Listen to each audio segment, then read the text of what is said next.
Ashtu si nuk lejohet unë të lëndoj ty fizikisht, ashtu nuk lejohet as të ti lëndoj ndjenjat, të ta lëndoj dhe të razoj shpirtin.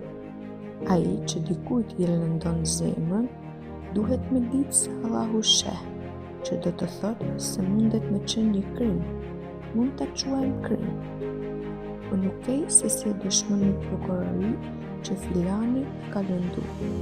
Nëse ka lëndu fizikisht, e ke dëshmi, thu, më ka plagosur, më ka thyer dorën, më ka bërë këtë, më ka bërë atë, ndërsa ma ka lëndu zemrën, s'ke si e dëshmon, dhe nuk ka si të gjykohet ai njeri. Por duhet të kemi parasysh se Allahu sheh dhe Allahut nuk i fshihet asgjë.